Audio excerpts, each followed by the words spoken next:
The first time I saw him, he was standing in my apartment. Not breaking in.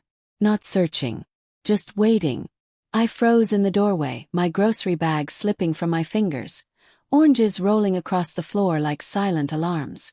He didn't move. Didn't reach for me. Didn't even look surprised. "You're late," he said calmly, as if I had missed dinner. My breath caught in my throat. "Who are you?" He finally turned toward me. Dark hair. Familiar face I couldn't place. "You left your window open," he said. My heart slammed against my ribs. "I live on the 4th floor," I whispered. "I know." I stepped back slowly, my hand searching for my phone. He noticed and smiled. Almost kind. "Relax," he said. "If I wanted to hurt you, you'd already be on the floor." Tears burned my eyes. "Why are you here?" He walked past me and closed the door. Carefully. "I came," he said, "because you asked me to." "I've never seen you before," I whispered. He tilted his head. "Not with your eyes," he said. "But you've been dreaming about me for months." I didn't scream. I don't know why. Maybe because some part of me recognized his voice before my mind could catch up. "Whoa, Teddy." The same voice I heard every night in my dreams. "You're insane," I said weakly. "Probably," he agreed. He walked to my kitchen table and picked up my phone. Unlocked it. Without asking. "You write about me," he continued casually. "In your notes. In your journal. In the little stories you delete before you finish them." My blood turned to ice. He placed the phone down between us. On the screen. My writing. Lines I had never shown anyone. "The man with the dark eyes watches me from the corner of the room. He never touches me, but I belong to him." I staggered back. "How did you get those?" "You published them," he said. "I never." "Not online," he interrupted gently. "In your head." Silence swallowed the room. "I don't understand," I whispered. He stepped closer. "You imagine me every time you feel lonely," he said softly. "Every time you wish someone was watching you." His fingers brushed my wrist. "And then one night," he whispered, "you wrote yourself a protector." My legs nearly gave out. "I came to see," he said, "if you still wanted me." I tried to run. The door didn't open. From the inside. I hadn't locked it. My panic exploded. "Let me out," I cried. He didn't chase me. He only leaned against the wall, watching calmly as I pounded on the handle, sobbing, begging. "You're safe here," he said. "This is my apartment." "No," he corrected gently. "This is the place you imagined." I slid down the door, shaking. "You're not real," I whispered. He knelt in front of me. "Low. Careful." "So explain," he murmured, "why I know the scar on your thigh you never show anyone." My breath stopped. "Why I know the nightmares you wake from at 3:17 a.m. My vision blurred. "Why I know," he whispered, touching my cheek, "that you're afraid of being alone more than you're afraid of me." Tears streamed down my face. He smiled. "Not cruel. Not kind. Possessive. You created me," he said softly. "And now," his thumb traced my jaw, "you don't get to erase me." He didn't untie me. Not right away. I sat on the edge of my own bed with my wrists resting loosely in his hands, not bound, not trapped. Just held there, like he was reminding me they belonged to him. "You're not afraid of me," he said quietly. "I am," I whispered. He smiled. "No," he said. "You're afraid of losing me." My breath hitched. He stood and walked to my bookshelf, tracing the spines with his fingers. "You collect stories about men who watch," he said. "Men who wait. Men who don't ask." My stomach twisted. "You highlighted the lines where they promise never to leave." Closed my eyes. "I didn't know you were real," I said. "I wasn't," he replied softly. "Not until you needed me badly enough." He turned back to me. "I've been watching you for 3 weeks." My heart slammed. "From where?" "Across the street. In your dreams. In the spaces between your thoughts." I shook my head. "That's impossible." "Is it?" he asked gently. He leaned down, stopping inches from my lips. You're not screaming, he whispered. And you still haven't told me to go. When he finally let me stand, my legs barely held me. Bathroom, he said calmly. I'll wait here. I expected him to follow. He didn't. That scared me more.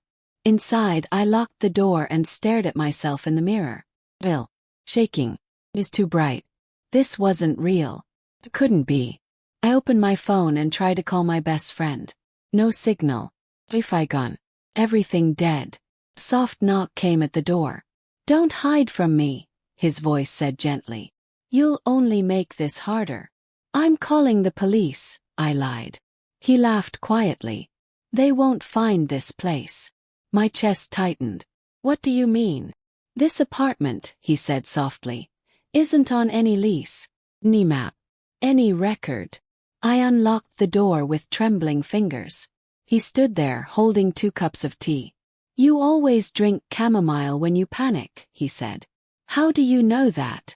You wrote it, he replied. He handed me the cup. And before you ask, he added. No, it's not poisoned. I didn't drink. He watched me anyway. Like time belonged to him. That night he made me sleep. Not with him. Near him. On the bed. While he sat in the chair beside the window, watching the street below like a guard. I lay stiff under the blanket, every nerve screaming. You don't have to stay, I whispered. I do, he replied. Why? Because tonight, he said quietly, someone tried to break into your old apartment. My blood froze. How do you know that? I was there, he said. Silence swallowed us. They weren't careful, he continued. They asked your neighbor where you went. I sat up slowly. Who? His jaw tightened. Your ex. My heart dropped. He found your stories, he said softly. The ones about wanting to disappear. About wanting someone else to take control. Tears burned my eyes. He thinks you wrote them about him. I started to shake. He won't stop, the stranger said. And neither will I whispered. What do you want from me? He finally turned, his eyes dark in the shadows. I want, he said gently, to keep you where no one can ever take you again. I didn't ask how he knew where my ex had gone. I didn't ask how he had followed me without being seen. I only lay there in the dark, listening to the stranger's breathing, trying to convince myself I wasn't trapped inside a nightmare I had written myself into. When morning came, he was already gone from the chair, but the door was still locked from the inside. A note waited on my nightstand in the same careful handwriting as my own. Don't try to leave today. My hands shook as I read it. I rushed to the window. For floors down, the street looked normal. People walking, cars passing, life continuing without me. I tried the door. Still locked. My phone buzzed. Unknown number. Your ex was outside at 6 this morning. My stomach dropped. He waited an hour. He left angry. I typed back without thinking. Where are you? The reply came instantly. Close enough to stop him if he comes back. The sound behind me made me spin. He was standing in the doorway again, holding a paper bag. Coffee, pastries, breakfast like this was normal. You didn't listen, he said gently. You went to the window. I stared at him in horror. You're watching me right now. He nodded. Always. He didn't let me leave that day. Not with force. With logic. He showed me photos on his phone. My ex outside my old building. My ex talking to my neighbor. My ex holding my forgotten spare key. He thinks you ran because of him, the stranger said calmly. Men don't like losing things they think belong to them. I don't belong to anyone, I whispered. He looked at me for a long time before answering. Not yet. He took my phone and placed it on the table. From now on, you only answer numbers I give you. That's insane. That's survival. He wrote 3 contacts into my phone. Only his. Only emergency services. Only 1 unknown number labeled safe. If you disobey, he said softly, I won't punish you. My chest tightened. Then what? I'll leave, he replied. The thought hit me harder than it should have. Panic bloomed in my chest before I could stop it. "Don't," I whispered. He smiled slowly. "Good," he said. "Then we understand each other." That night, he locked the bedroom door from the outside. "Just until he gives up," he promised. I cried myself to sleep with his name on my lips, hating myself for how safe I felt knowing I wasn't alone. 2 days later, my ex found the building. I knew because the stranger stiffened beside the window, his hand tightening around his phone. "He's downstairs," he said quietly. Terror flooded me. "Call the police." "No," he replied. "If they come, they'll ask questions. If they ask questions, they'll find you." "That's the point," cried. He turned to me, eyes dark, voice calm. "And then they'll take you away from me." The words settled into the room like a confession. Before I could speak, my phone buzzed. A message from an unknown number. "I know where you're hiding." I started shaking. The stranger took the phone, reading it once before deleting it. "He won't come inside," he said softly. "I made sure of that." "How?" I whispered. He didn't answer. He only stepped closer and placed his hands on my shoulders, steady, warm, impossible to escape. "Listen to me," he murmured. "Right now, the only person standing between you and him is me." Tears streamed down my face. "What if you're worse?" Yes. He leaned his forehead against mine. "Then," he whispered, "you chose the wrong monster." After the message, he didn't leave my side. Not even to sleep. He stayed close, always in the same room, always within reach, like if he looked away for 1 second I would disappear. The apartment became smaller with every hour. The windows stayed covered. The door stayed locked. I stopped asking when I could go home because I was starting to understand the answer. On the 3rd night I woke to voices. "Whoa, Will." My heart began to race.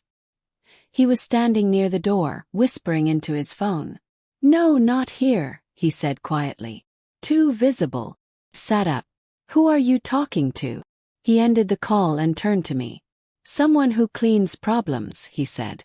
Cold spread through me. "What problem?" I whispered. He walked over and knelt in front of me, taking my hands. "Your ex broke into the wrong apartment tonight," he said gently. My breath stopped. "He thought it was yours." Tears filled my eyes. "Is he hurt?" He hesitated. "Just for a second." "He won't be looking for you anymore," he said softly. The room tilted. "You killed him," I whispered. "No," he said calmly. "I protected you." I pulled my hands away, shaking. "You're not a protector. You're a criminal." He smiled sadly. "I'm the only reason you're still breathing." That was the night I tried to escape. While he showered, I searched the apartment, frantic, desperate. No spare keys. No unlocked windows. No fire escape. No signal. Then I found the laptop. It was open. Already logged in. My name filled the screen. Folders labeled with dates. Photos. Videos. Recordings of my voice. My stomach twisted. I scrolled. There were files from before I met him. From my old apartment. From my classes. From cafes I thought I was alone in. My hands trembled as I opened one video. Me. Crying on my bed. Talking to myself. Writing in my journal. The timestamp was 6 months ago. I whispered. "You were watching me before I wrote about you." The bathroom door opened. He stood there, wet hair, towel around his waist. "I told you," he said quietly. "You imagined me because I was already there." Backed away. "Let me go." His expression broke. Not anger. Fear. "I can't," he whispered. I ran anyway. I screamed. Through things.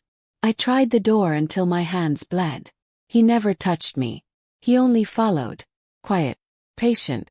When I collapsed on the floor, sobbing, he finally knelt beside me. "You don't understand," he said softly. "I waited 6 months to come inside." My chest heaved. "Why?" "Because you weren't ready," he replied.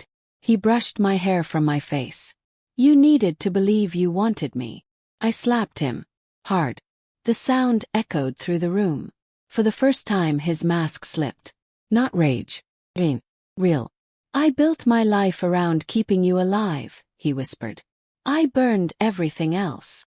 Tears streamed down his face.